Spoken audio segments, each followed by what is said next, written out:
What's up, everybody? Welcome back to the channel. This here's Legitical Response. We cover political news, keep you up to date, and keep you informed with everything that the government does, because the government does some underhanded stuff, right? And we need to know about this. The mainstream news is going to lie to you. We figured that out over the past 10 years, but they constantly lying about everything. We constantly figuring out that, hey, they love to twist stuff around and don't tell us the truth. They leave out context. They do all these sneaky little things just to push their own damn narrative. That's why I call them the narrative machine. But we've had a genuine pushback against the corporate press, the mainstream news, and all that stuff. And I'm loving to see it. I'm jumping in on it because I want the truth. And at least with me, you'll get the truth plus an opinion, but you'll get the truth. I try to be as factual as possible. I try to stay legitical as I can. But we got to talk about Joe Biden, y'all. We got to talk about Joe Biden. You know, there's been a lot of back and forth with Joe Biden and Donald Trump, and look at this and look at that, right? Well, the other day we had a comparison. You got Donald Trump showing up to the wake of a dead police officer that was slain.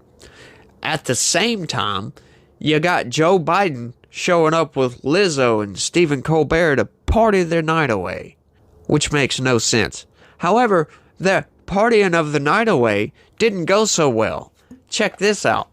Ceasefire protests interrupts Biden's $26 million fundraiser with Obama and Clinton. Oh yeah, you know, anytime Biden shows up somewhere, ever since October 7th, yeah, he's going to get some protesters. We have a large wing of the Democratic Party who are pro-Palestinian. Now, I don't agree with the pro-Palestinian movement because most of those people are insane. They cheer on Hamas doing what Hamas does. They call babies and all the people of Israel colonizers.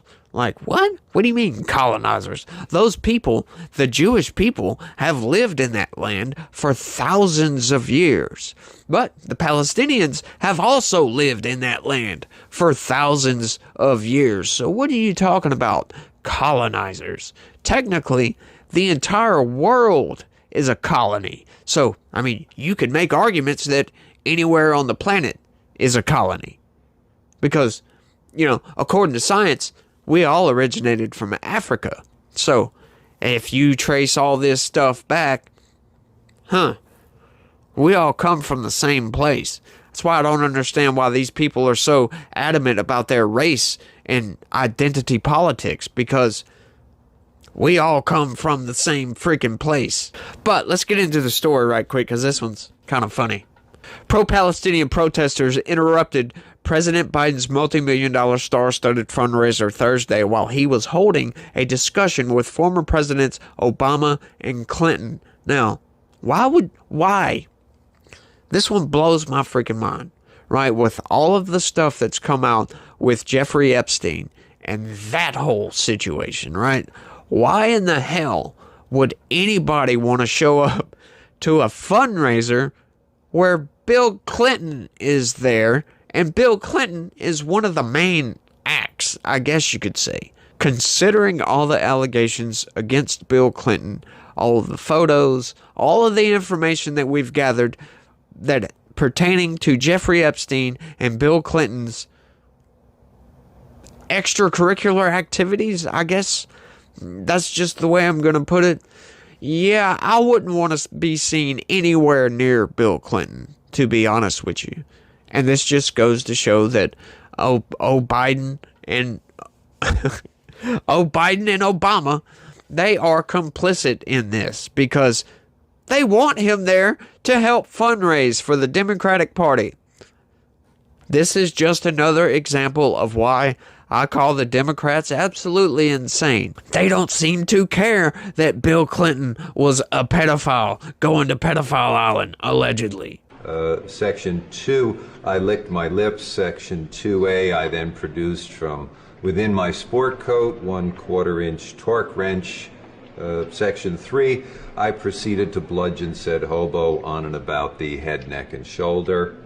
Comedian Stephen Colbert was moderating the discussion at Radio City Music Hall in New York City when protesters began yelling from the crowd. Yeah, no surprise there. I want to point out that we are 10 minutes in and I have asked one question. I want to do a quick lightning round here. Do any of you have plans to sell golden sneakers or $60 Bibles? Show of hands. Colbert asked, mocking former President Trump's recent merchandise sales. Now, I wonder why that would be a mock. The guy's selling merchandise because he knows people are going to buy it. Where's the mock in that? I don't get that one. No golden sneakers, Biden replied.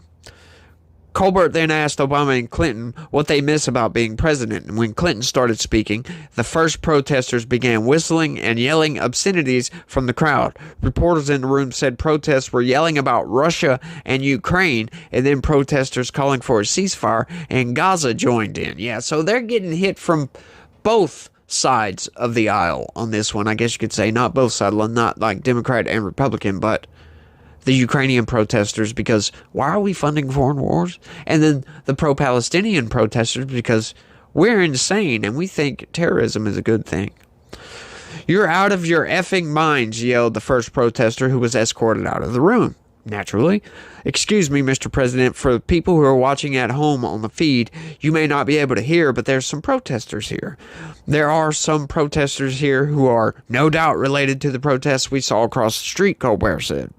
A protest organized by Abandon Biden, a pro-Palestinian movement aimed at withholding votes from Biden in the Democratic primary, descended upon the fundraising event outside Radio City Music Hall earlier in the day for a rally and march. And I ran out of breath on that one, you guys. I'm sorry. I do that every once in a while. I get to talking and then forget to breathe. Yeah, I know. Gotta breathe.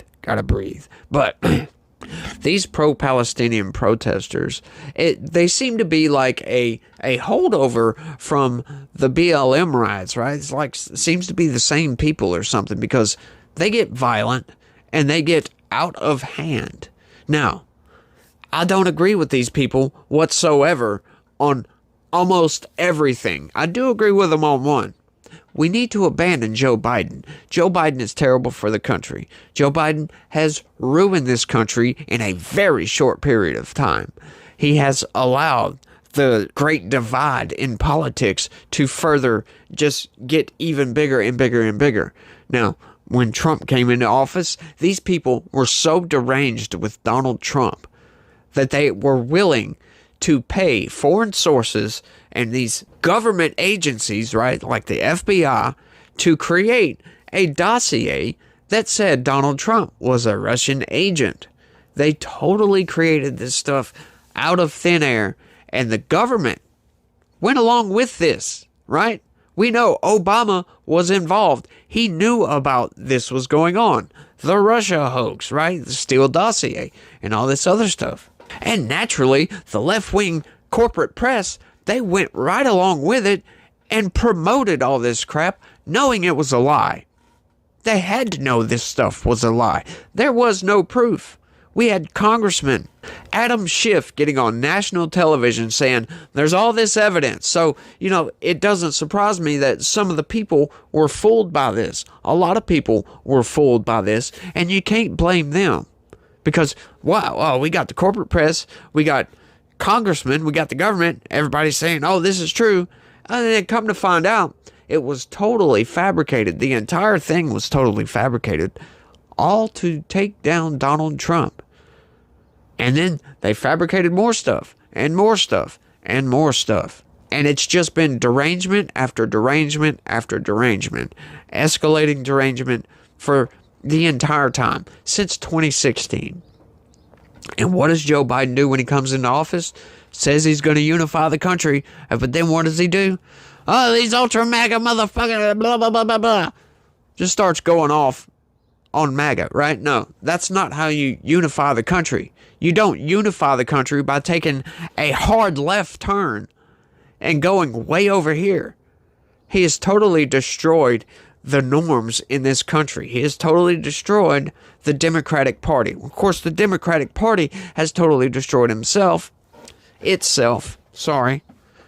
But these people have just gone insane left for some freaking reason, and I don't know why. And then they get way over there on the left, and they're like, oh, all these people are hard right.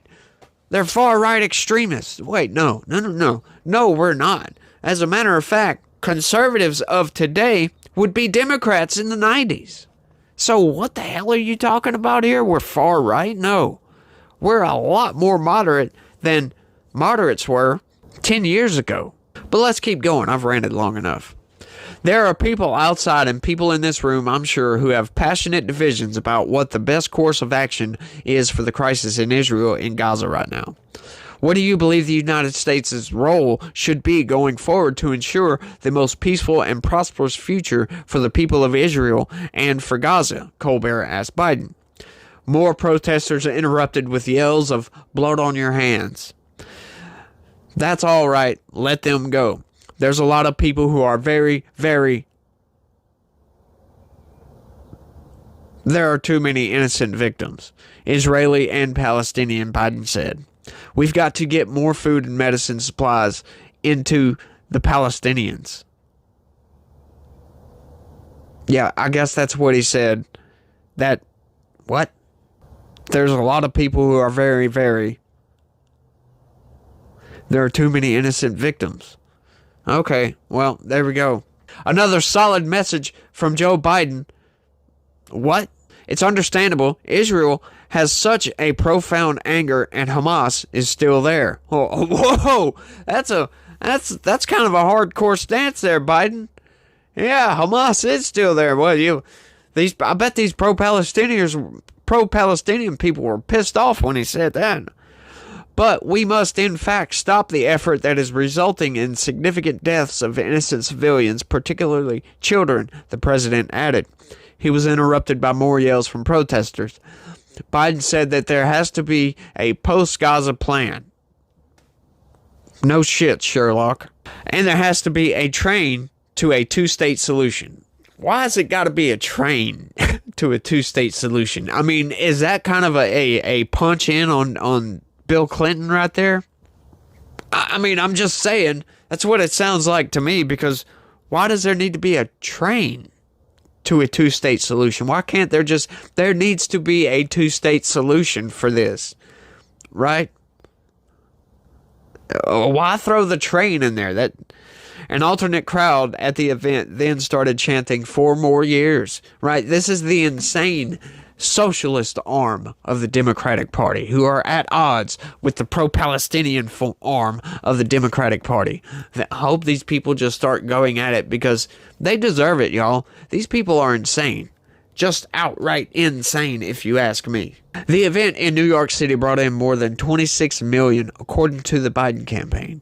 It included a sold-out crowd of more than 5,000 people. When you look at the situation like we're seeing in Gaza and in Israel, and your heart breaks initially for the massacre of unbelievable cruelty, Obama said, it is also possible for us to say we unequivocally support the people of Israel and their ability to live and raise families and so forth, which is what Joe Biden's position has been.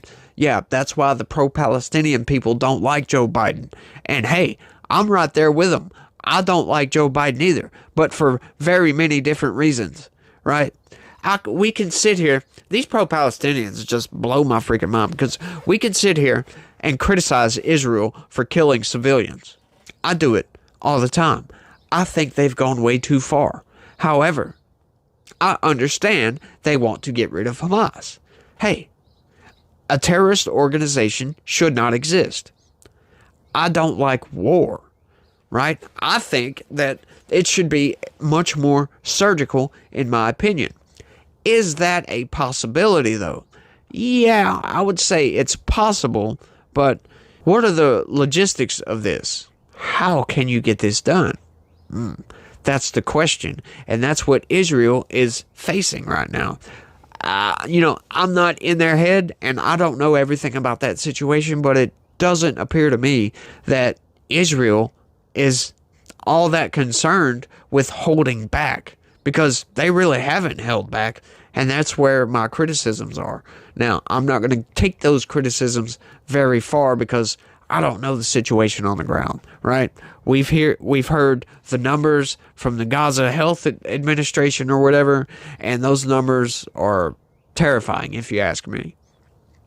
They're not confirmed, though. But, a lot of people say that you can trust those numbers, so give or take, whatever. But, it just blows my mind that these pro-Palestinian protesters are going as far as they go to support Hamas. Yeah, they support the terrorism. A lot of people, I covered several stories after October 7th, and some of these people started coming out cheering for Hamas and cheering for this crap. Yeah, no, that's insanity, you guys. That is outright insanity. When that was also met with protest, Obama responded, no, listen, you can't just talk and not listen. That's what the other side does. Huh? What do you mean that's what the other side does? That's what your side does, Obama. You guys are the ones that, once you run out of your facts, if you have any facts to begin with, that's when you start saying you're racist, you bigot, you whatever, you're anti-trans, you're a transphobe, and all this other stuff. Right? We might not even be talking about trans stuff. And you're a bigot. What? What do you mean by bigot? Explain that one. Yeah, no, it's your side that does this, Obama. As a matter of fact, we try to listen, but when you are sputtering nothing but incoherent sentences, yeah, it's hard to listen to that. Me, personally, I talk with people online all the damn time. And a lot of times, I play devil's advocate. Sometimes, you could be arguing with me about something, and I will argue a point that I don't even believe, just because I like hearing both sides of the story. I do that all the damn time. However, I don't ever run across other people that will say, yeah, I don't believe this, but you think they should be really doing this? You don't run across that too often. But, I'm not trying to get into the weeds on this one. I just thought it was funny that everywhere Biden goes, these pro-Palestinian protesters follow him, and I just find it freaking hilarious. But I want y'all to let me know what y'all think about all this down in the comments section. Do you find it hilarious, too, that these pro-Palestinian protesters follow Biden everywhere? And what do you think of what's going on in Gaza and in Israel and all this stuff? And what do you think is going to happen at the end of this? Do you think we're going to have a two-state solution to this? Or do you think that it's just going to be terrible for Palestinians? Let me know what you think down in the comment section. That's all I got for this one. I want to thank everybody for watching. I really do appreciate it, you guys. And don't forget to hit the like on your way out. And y'all try to have a good day. And stay legitical. Peace.